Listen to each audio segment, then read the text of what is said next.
Selamat datang di channel YouTube kami, channel yang senantiasa membahas soal fisika dalam dan luar negeri. Kesempatan ini kita akan membahas soal fisika SIMAK UI tahun 2019 ya. Jangan lupa untuk subscribe dan tonton sampai selesai. Kita mulai nomor 31.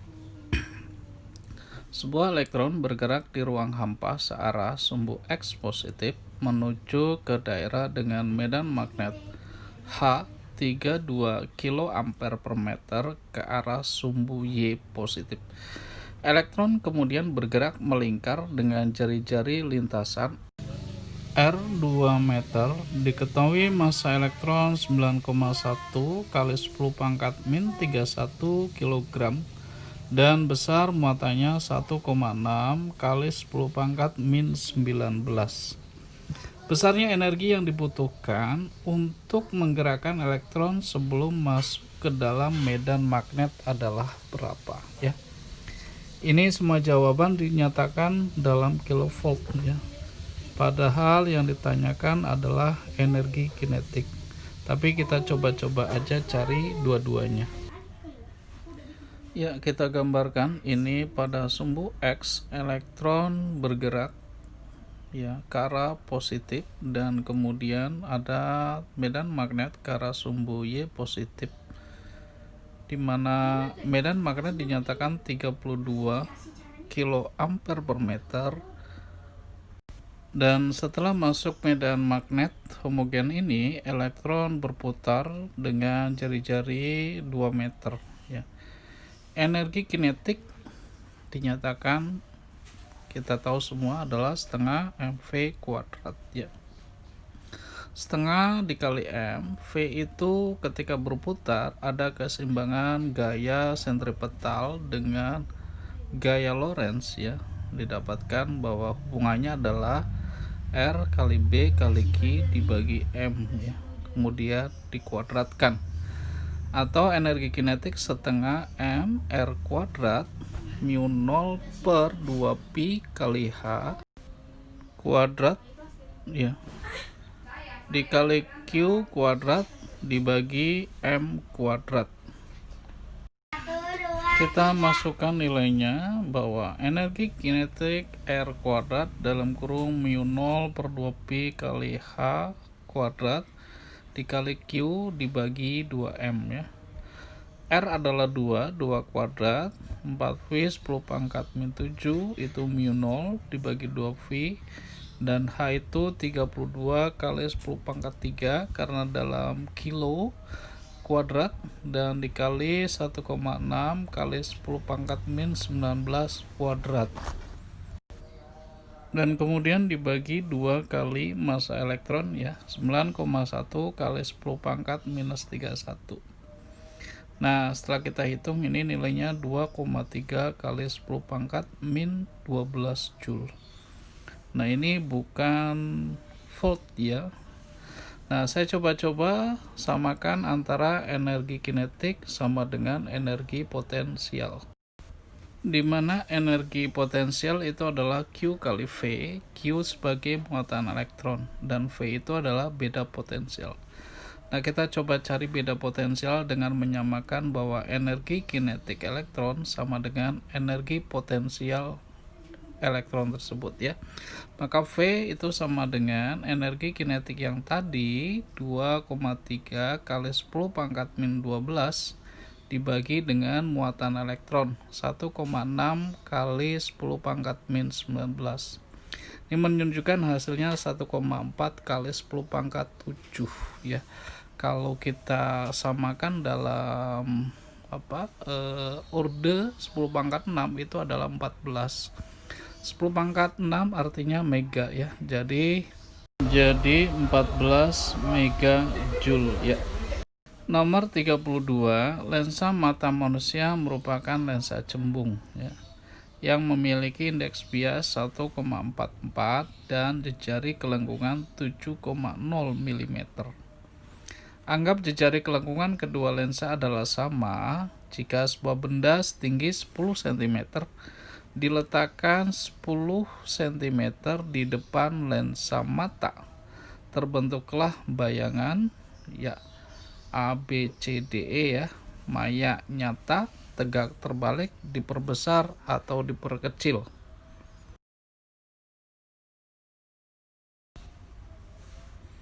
Nah, begini mencoba menjawabnya, saya gambarkan lensa mata itu berupa lensa cembung, kemudian benda diletakkan di depan lensa cembung ini sejauh 50 cm dengan ketinggian 10 cm. Di mana indeks lensa ini 1,44 dan jari-jari dinyatakan 7,0 mm atau ini 0,7 cm itu ya, bukan milimeter, maaf.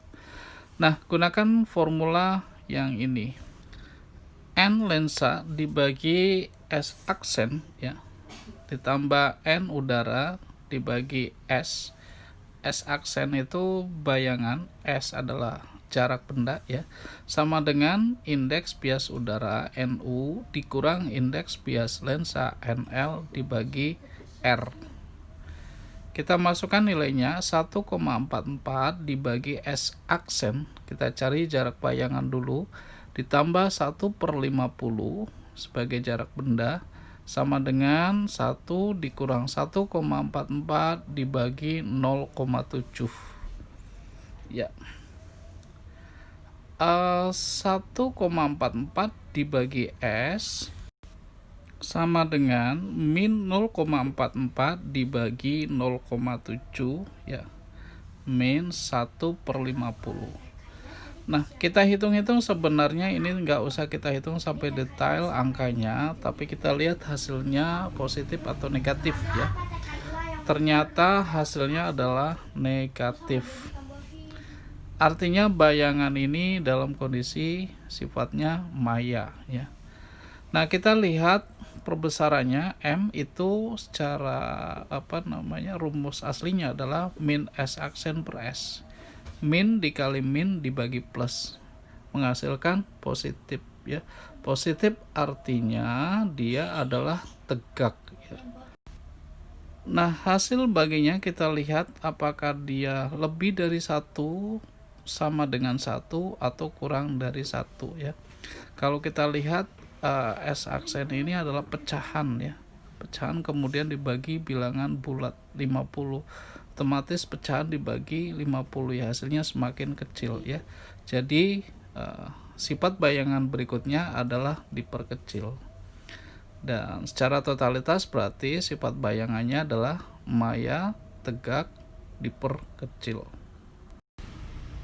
Ya, nomor berikutnya 33. Gas oksigen berada dalam suatu wadah tertutup pada suhu 27 derajat Celcius. Jika konstanta Boltzmann 1,38 kali 10 pangkat minus 23 Joule Kelvin minus 1, kecepatan rata-rata molekul gas ini adalah berapa? Ya, simpel aja. T 27 derajat Celcius itu sama dengan 300 Kelvin. K 1,38 kali 10 pangkat minus 23 Joule per Kelvin ya. Di sini V sama dengan akar 3 kT per M kecil ya. Itu sama juga dengan akar 3 RT per MR ya. Kalau M kecil massa gas, MR adalah massa relatif gas. Dengan memasukkan nilai-nilai di atas, 3K adalah R adalah bilangan gas ya, 8,314, T adalah suhu dalam Kelvin sama dengan 300, dan 16 kali 10⁻³ itu MR ya, karena diubah dari gram per mol kita ubah dalam kilogram per mol, maka muncullah dikali 10⁻³ ya. Hitung-hitung itu nilainya sekitar 683 meter per second. Nomor berikutnya nomor 34 ya. Gambar di atas adalah grafik intensitas I ya, versus panjang gelombang lambda radiasi elektromagnetik dari benda yang memiliki emisivitas 0,5. Diasumsikan semua foton yang diradiasikan memiliki panjang gelombang maksimum dan diketahui tau itu konstanta Stefan Boltzmann 5,67 kali 10 pangkat 8 watt per meter kuadrat Kelvin pangkat 4, dan B konstanta Wien 2,898 kali 10 pangkat 3 meter Kelvin. Juga H konstanta Planck 6,62 kali 10 pangkat minus 34 Joule second. Jumlah foton yang diradiasikan benda tersebut setiap detik per meter persegi apabila temperatur 4000 Kelvin adalah berapa ya. Ya, kita coba-coba menjawab ini ya. Emisivitas 0,5, konstanta Stefan Boltzmann ada, B konstanta Wien itu 2,898 10 pangkat 3, kemudian konstanta Planck 6,626 10 pangkat minus 34 Joule second nih. Yang ditanya adalah Q per TA ya, energi kalor per second per meter persegi ketika T sama dengan 4000 Kelvin.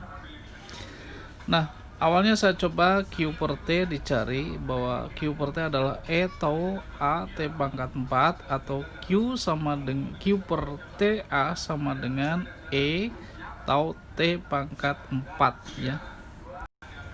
Sehingga ketika kita masukkan ya Q per A kali T sama dengan 0,5 dikali ya 5,56 kali 10 pangkat minus 8 dikali 4000 pangkat 4 ya. Ini kurang lebih 7,1 10 pangkat iya sekian Joule per meter per kuadrat. Ternyata ini tidak menemukan jawabannya ya. Tetapi ketika kita masukkan ini diandaikan sebuah sama dengan energi cahaya menurut Max Planck ya, yang sama dengan H kali C per lambda, di mana lambda kita ubah ke dalam hukum pergeseran Wien sebagai B per T ya, sehingga persamaannya jadi H kali C kali T dibagi B. Nah, ternyata ketika kita masukkan ya nilai H 6,626 10 pangkat minus 34, C adalah 3 kali 10 pangkat 8 dan T adalah 4000 Kelvin dibagi B konstanta Planck konstanta Wien 2,8 sekian 10 pangkat min 3, dapatlah nilai 27,43 kali 10 pangkat min 20 atau jadi 2,743 kali 10 pangkat min 19 Joule ya. Nah, seperti itu. Ya, nomor 35, sebuah osilator harmonik sederhana terdiri dari balok 0,5 kg yang dikaitkan pada ujung sebuah pegas di lantai ya, sehingga balok tidak mengalami gesekan ketika bergerak. Saat T sama dengan 0, simpangan balok sama dengan 0, lalu bergerak ke arah sumbu X positif ya. Grafik fungsi gaya pada balok terhadap posisinya tiap waktu ditunjukkan pada gambar dengan Fs 75 Newton. Ketika simpangannya 2/3 simpangan maksimumnya, energi kinetik balok adalah berapa ya. Ya, kita coba cari ya. Ini grafik gaya terhadap perpindahan ya. Fs sebagai 75 dan X itu dinyatakan sebagai posisi simpangan. Jika kita masukkan Y sama dengan 2/3 Y max ya. Nah, ini berapa energi kinetiknya? Awalnya kita cari A sin theta sama dengan 2/3 A, otomatis sin theta sama dengan 2/3 ya. Ini sebenarnya digunakan untuk mencari berapa nilai theta. Nah, kalau kita lihat sisi depan 2 dan sisi sisi miring adalah 3 karena nilai sinnya adalah 2/3 ya, maka sisi depannya adalah akar 5 dari 3 kuadrat dikurang 4 kuadrat ya, 9 dikurang 4 jadi akar 5, sehingga nilai cosnya sama dengan akar 5/3. Nah ini yang udik ya, saya coba mencari nilai energi kinetik dari simpangan ketika 2/3 simpangan maksimum, dan ternyata tidak memberikan jawaban yang ada di opsi jawaban. Nah, coba kalian perhatikan ini grafik yang saya arsir ya. Kalau amplitudonya 2/3 artinya simpangannya di 0,2, dan ketika simpangan di 0,2 ini gayanya bukan 75 Newton lagi tapi 50 Newton menyesuaikan grafik ya. Nah artinya kalau kita lihat arsiran ini, energi kinetik sebagai luas dari arsiran tersebut setengah alas kali tinggi, setengah dikali 50 dikali 0,2 dapatlah 5 Joule, dan tepat itu ada di jawaban di A ya. Jadi dengan menggunakan metode luas. Silakan kalian berikan komentar jika ada yang tidak pas ya, untuk mengisi di kolom komentar. Nomor 36, suatu satelit komunikasi berada tepat di atas kota Pontianak dan merupakan satelit geostasioner ya. Jika jejari bumi 6000 km, massa bumi 5 kali 98 10⁻24 kg, dan konstanta gravitasi universal 6,67 kali 10⁻11 Newton meter kuadrat kilogram minus 2. Satelit ini mengorbit pada ketinggian berapa? Ya, satelit geostasioner ya, artinya ini adalah satelit yang tepat berada di garis khatulistiwa dan periodenya sama dengan periode bumi berputar ya. Nah, ini rumusannya adalah R⁻3 itu sebagai GMT pangkat 2 per 4 V kuadrat ya. Masukkan nilai-nilainya. G adalah 6,67 10⁻11 dan kemudian massa total bumi sebagai 5,97 dikali 10⁻24 dan periode sebagai 8,64 kali 10 pangkat sekian dibagi 4 kali 3,14 kuadrat ya. Kita dapatkan nilainya adalah sekitar ya, R⁻3 itu sebagai 75,32 kali 10 pangkat 21. Nah, kemudian kita akarkan terhadap 3 ya, akar 3 dari 75,32 10 pangkat 21 dapatlah 4,22 10 pangkat 7 ya. Atau kalau dinyatakan dalam ribuan ini 42.200 km. Nah, karena R ini adalah jari-jari bumi plus ketinggian ya, artinya H itu adalah jari-jari dikurang jari-jari bumi ya. Ya. Karena R ini adalah 42.200 ya, dan R bumi adalah 6.000 ya, tinggal kita kurangkan aja H ini sebagai 42.200 dikurang 6.000 ya. Ya ini kurang lebih sekitar 36.000 km ya. Itu ketinggian terhadap permukaan bumi.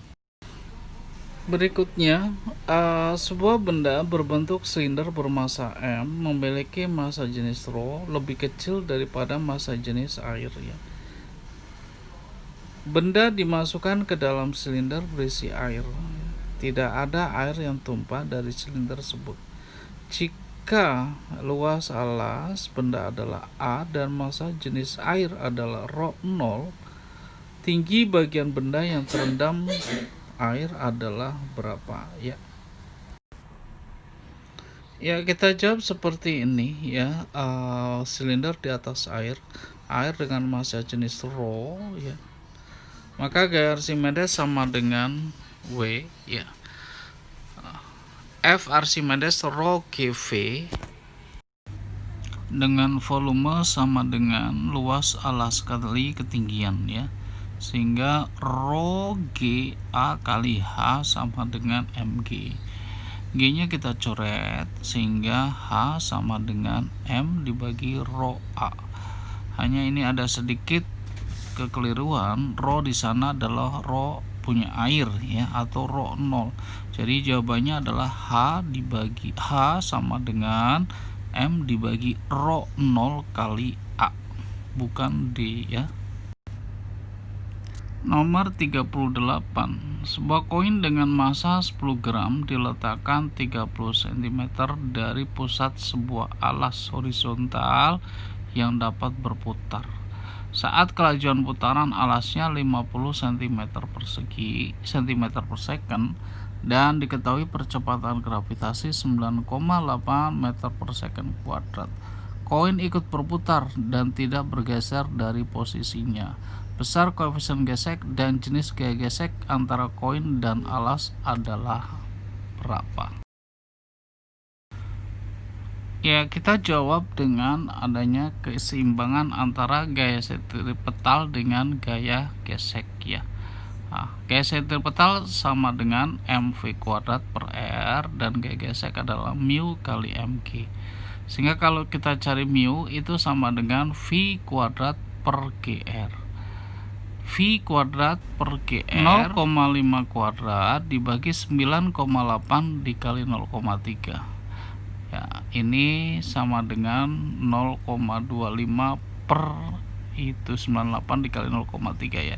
Setelah kita hitung sekitar 0,085 ya, karena ini benda masih bergerak berarti kinetik ya.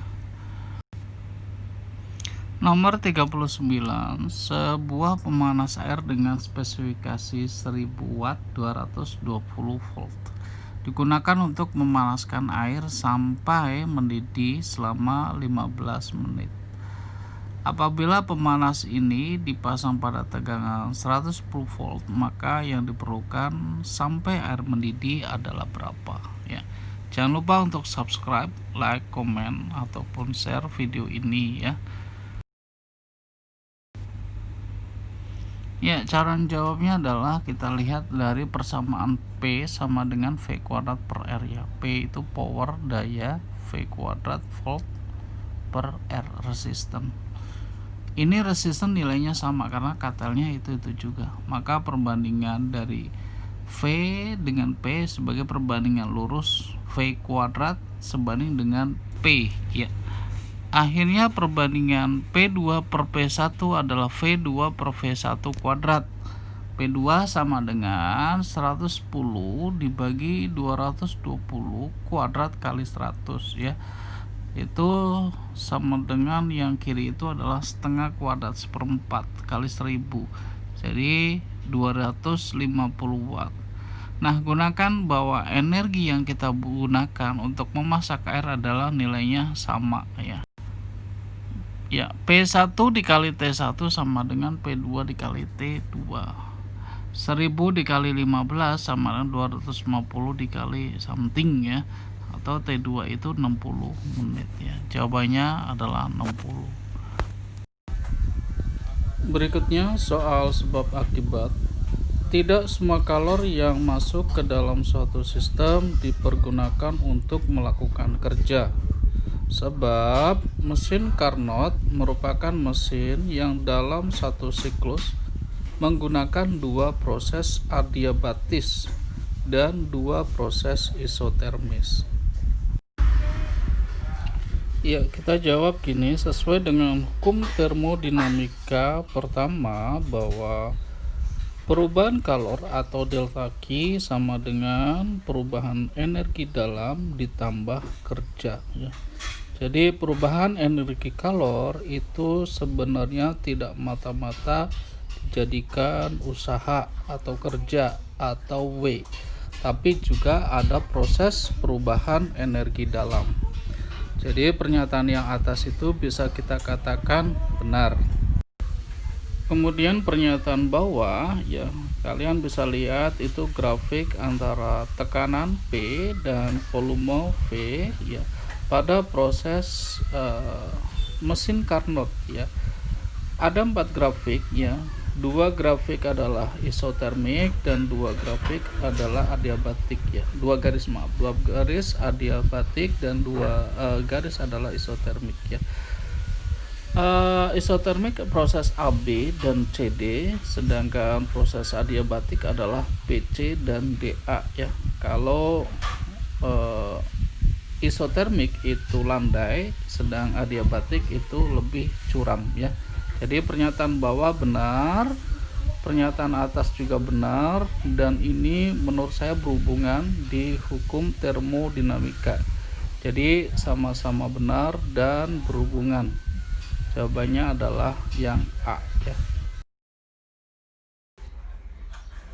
Berikutnya nomor 41.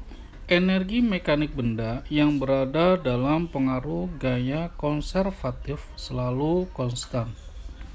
Sebab dalam pengaruh gaya konservatif, benda selalu bergerak berlawanan arah terhadap arah gaya. Ya, saya jawab gini ya. Dalam hukum kekekalan energi mekanik itu ada pengaruh medan konservatif ya. Artinya ini tidak ada gaya luar yang bekerja ya. Hanya dia sendiri, gaya yang berada pada diri dia sendiri yang bekerja. Jadi pernyataan atas itu benar. Namun pernyataan bawah dia menyebutkan arah gerak selalu ya berlawanan dengan arah gaya. Ini tidak semuanya selalu ya. Kalau kita lihat pada benda yang bergerak vertikal ke bawah, gaya berat sama dengan mg, arahnya ke bawah, dan dia juga bergerak dalam arah ke bawah ya. Jadi tidak semuanya berlawanan dengan arah gerak benda. Jadi pernyataan atas benar, pernyataan bawah salah. Jawabannya adalah yang C ya. Ya, lanjutkan lagi nomor 42. Suatu benda bermuatan listrik dapat pindah dari suatu tempat ke tempat lain jika di antara kedua tempat tersebut terdapat beda potensial. Sebab suatu benda bermuatan listrik mengalami gaya Coulomb jika berada di dalam daerah medan listrik.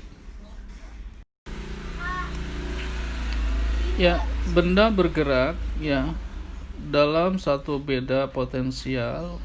Beda potensial ini menyebabkan adanya usaha. Usaha berarti benda itu dapat bergerak ya. Karena W sama dengan F kali S, dan ini berarti sama dengan juga Q kali delta V.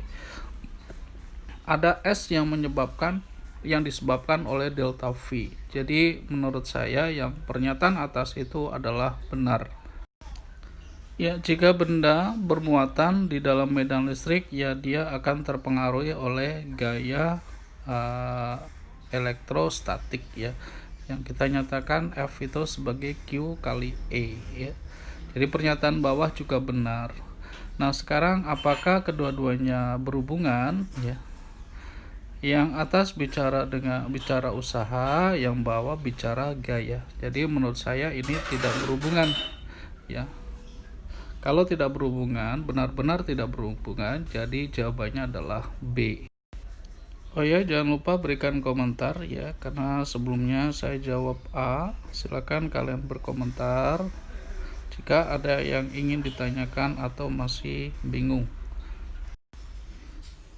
Nomor berikutnya 43. Suatu kisi difraksi yang memiliki 500 celah per cm dapat digunakan sebagai peralatan inframerah spektroskopi. Karena kisi ini ya ada 4 pernyataan, kita cek satu persatu. Apakah yang pertama mempunyai jarak antar celah 2 kali 10⁵ meter. 2. Besar sudut difraksi yang terjadi bergantung pada panjang gelombang sinar datang. 3 dapat mendispersikan warna, atau 4 dapat mempolarisasi gelombang. Ya, jawabannya kurang lebih seperti ini. Saya coba ya. N atau jumlah kisi atau jumlah celah per cm. N sama dengan 500 per cm, berarti cm kita ubah dalam meter jadi 1/100. Artinya kalau naik ke atas jadi dikali 100 ya. Jadi 50.000 atau 5 kali 10 pangkat 4 celah per meter. Nah, pernyataan bawah D sama dengan 1 per N, artinya 1 per 5 kali 10 pangkat 4 sama dengan 0,2 kali 10 pangkat min 4 ya. 0,2 kita naikkan jadi 2, tapi kalinya 10 pangkat min 5 dalam meter. Pernyataan 1 benar, pernyataan 2 kita lihat bahwa sudut ini bergantung pada lambda ya. Sebenarnya bukan bergantung pada lambda, tapi bergantung pada M ya. Karena semakin ordo nambah, otomatis sudut akan berubah lebih besar. Pernyataan 2 saya kira salah. Kita lihat pernyataan yang ketiga ya. Celah sempit ini bisa dijadikan sebagai pendispersi. Iya betul, karena itu akan mendispersikan beberapa gelombang ya dalam arah sudut yang berbeda-beda. Pernyataan 3 betul, pernyataan 4 tidak dapat ya mempolarisasi ya. Ini nggak bisa dipolarisasi karena dalam satu bentuk panjang gelombang atau monokromatik. Jadi menurut saya pernyataan yang benar itu 1 dan 3 ya. 1 dan 3 artinya jawabannya adalah B. Silakan kalian berikan komentar jika ada yang tidak tepat ya, ataupun kalian ingin bertanya sesuatu hal. Silakan tonton video ini juga sampai dengan selesai. Kita masih ada 2 nomor lagi. Selanjutnya nomor 44, benda A massa 500 gram yang bergerak dengan kecepatan 6 meter per second menumbuk benda B 250 gram yang diam. Ketika bertumbukan, benda A dan B mengalami kontak selama 5 milisecond. Setelah tumbukan, benda B memiliki energi kinetik 8 Joule. Berdasarkan kejadian tersebut, manakah pernyataan yang tepat? Ya. Apakah 1. Gaya rata-rata pada benda besarnya 400 Newton? Apakah 2. Setelah tumbukan energi kinetik benda A sama dengan 2 Joule? Kemudian 3. Impuls pada benda A sebesar 2 kg meter per second. Dan juga 4. Apakah jenis tumbukan elastik sebagian? Ya, kita cek keempat jawaban ini, apakah mana yang benar dan mana yang salah ya. Ya, saya coba jawab. Kita gambarkan dulu benda A 500 gram bergerak ke kanan kecepatan 6 meter per detik, dan benda B 250 gram dalam kondisi diam ya, kecepatannya 0 berarti meter per second. Dan ketika benda A menyentuh benda B, kontak waktunya adalah 5 milisecond. Nah, energi kinetik B 8 Joule. Nah, coba kita bermula dari energi kinetik B 8 Joule ini ya. Energi kinetik kalian sudah tahu adalah setengah mv kuadrat ya. Maka kalau di B ya kita ganti EKB juga VB-nya. Energi kinetik B 8, kita masukkan 8, kemudian setengah massa B 250 gram, ubah dalam kilogram ya, jadi 0,250 dikali VB kuadrat. Nah, kita akan dapatkan berapa VB. Ternyata hitung-hitung VB itu adalah 8 meter per second ya. Nah, dari berdasarkan kontak yang terjadi terhadap benda B oleh benda A, gunakan pengertian impuls sebagai perubahan momentum. Impuls itu F kali delta T, kemudian perubahan momentum pada benda B ya M dikali VT dikurang V0. Masukkan nilai-nilai itu. F dikali delta T 5 milisecond, ya berarti 5 dikali 10 pangkat min 3 ya.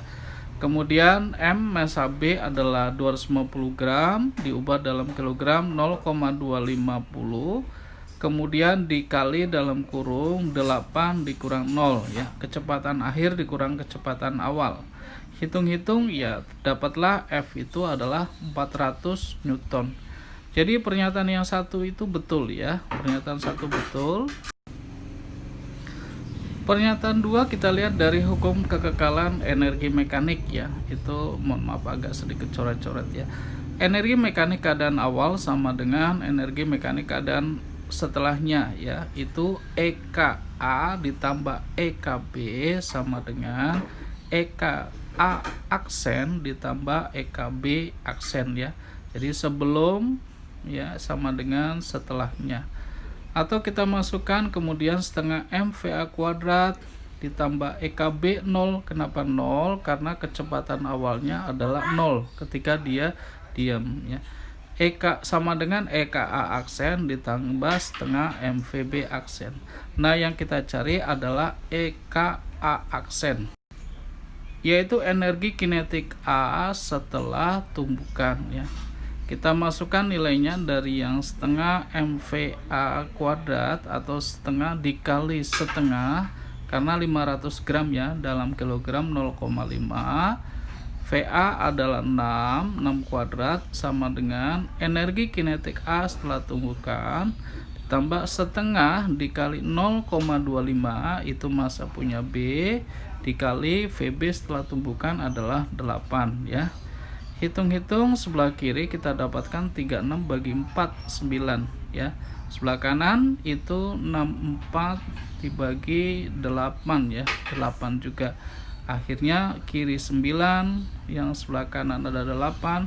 Berarti energi kinetik A aksen adalah 9 kurang 8 sama dengan 1 Joule. Jadi pernyataan yang dua ini salah karena pernyataan 2 dia menyebutkan 2 Joule ya. Kemudian pernyataan 3, impuls itu adalah perubahan momentum ya, atau F dikali delta T.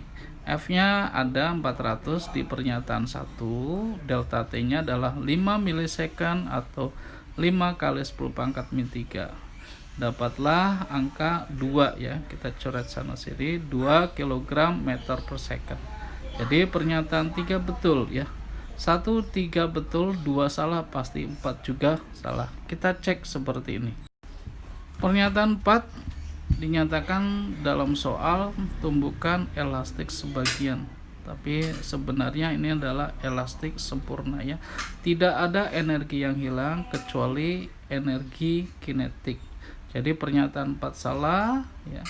1 dan 3 yang benar, 2 salah, berarti jawabannya adalah C. Oke, nomor yang terakhir. Terima kasih sudah menonton sampai dengan nomor terakhir ini ya. Nomor 45, sebuah loop diletakkan pada kertas dalam suatu medan magnet yang arahnya ke dalam bidang kertas. Besar medan magnet yang mengenai loop ya terus meningkat ya. Berdasarkan hal tersebut, manakah pernyataan yang benar? Ya, baik, kita cek 1, 2, 3, dan 4 mana yang benar. Oh ya, sebelumnya ini loop itu pengertiannya bukan kaca pembesar ya, tapi loop itu adalah kawat yang melingkar ya, konduktor yang melingkar. Ya, mungkin tulisannya LOOP bukan LUP ya. Oke, nomor 1, apakah flux magnet pada loop akan terus meningkat? 2, medan magnet induksi akan keluar bidang kertas. 3, arus akan mengalir searah jarum jam. 4, arus akan mengalir berlawanan arah jarum jam ya.